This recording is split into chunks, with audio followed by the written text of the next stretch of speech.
cross over to our diplomatic editor, James Bays, who's at the UN headquarters in New York. The UN ambassador there explaining her position and her government's position. But even if they do present an alternative resolution, James, that might not be accepted by the Security Council.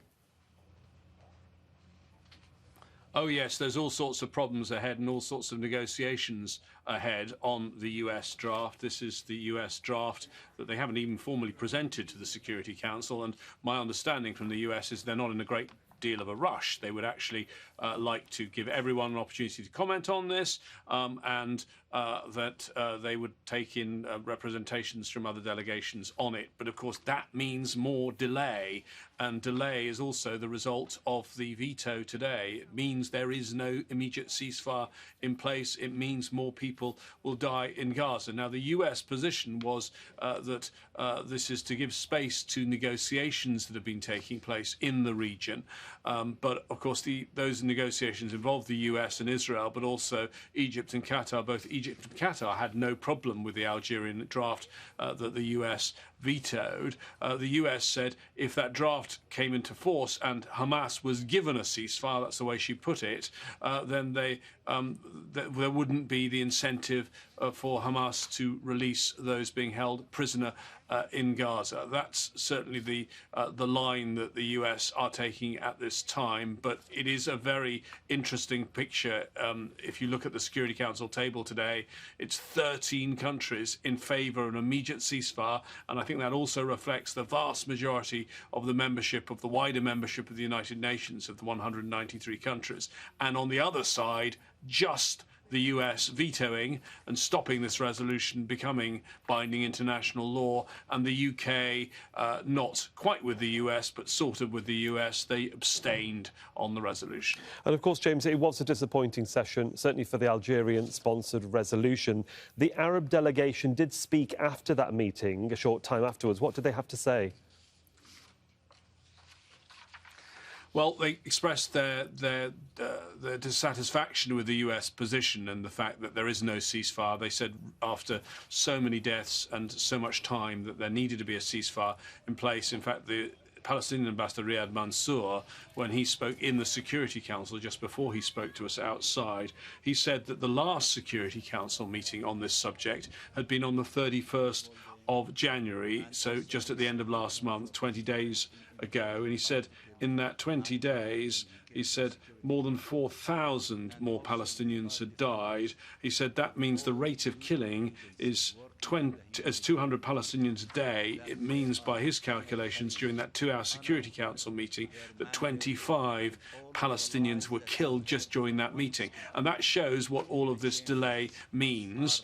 I'll tell you that although they were saying publicly they were deeply unhappy with the US, I did speak to one Arab diplomat who said he could see some change in the US position. The fact that they're actually using the word ceasefire, albeit a temporary ceasefire when practicable. The fact that's in the new US draft is interesting, and some of the language on Rafah, this diplomat said, showed that perhaps the US position is changing. This particular diplomat said to me a part of it, in his view, is the US's own calculations in terms of their own domestic politics, with a US election coming up at the end of this year.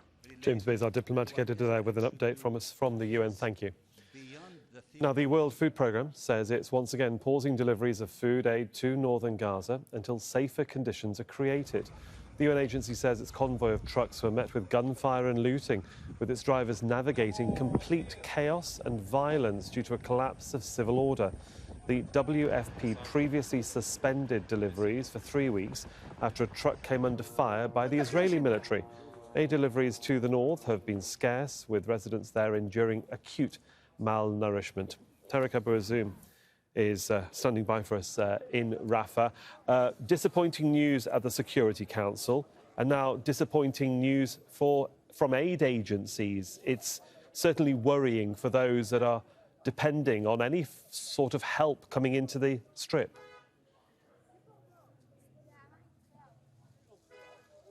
Well, we have been reporting about this again and again, in fact, Suhail, the food crisis, the acute food insecurity that Palestinians are suffering from in the northern part of Gaza Strip.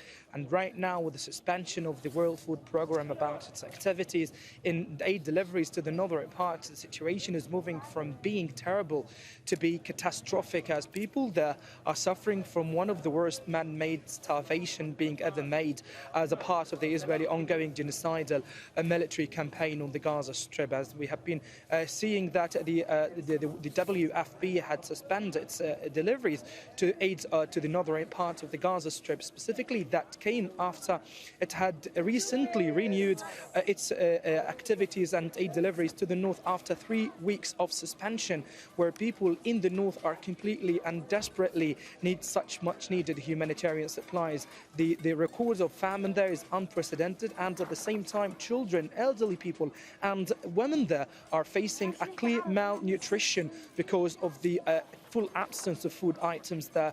And with the ongoing Israeli restrictions on aid delivery and with the ongoing bombardment, that is the main cause why the WFP had suspended its deliveries for the aid supplies to the north of the Gaza Strip, the situation will completely change rapidly, where people will die because of hunger. And Tareq, again, day or night, the strikes continue. Where should we be focusing our attention right now?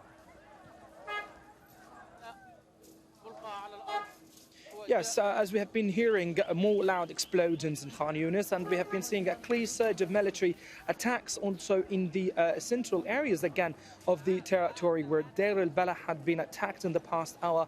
A residential building belongs to Khattab family had been destroyed, where a number of Palestinians there have reported injured, and the rescue operations as well in the area of the targeting continues amid the very growing difficulty for people there to be evacuated, and the injuries have been transported to Al-Aqsa Hospital for medical treatment. But we have been hearing also, and we have been hearing from residents in the north, that there have been more growing bombardment in Jabalia refugee camp alongside with Rafah district in the far south of Gaza Strip, where civil car had been targeted, 2 Palestinians at least being wounded amid ongoing artillery bombardments for the eastern part of Rafah, in one of the most adjacent areas that separate Khan Yunis from Rafah district in the far south of Gaza Strip. With the overall bombardments today, the death toll had risen alongside with casualties among civilians to more than 140 Palestinians being injured within the past 24 hours. Tareq Azzoum for us there in Rafah. Thank you.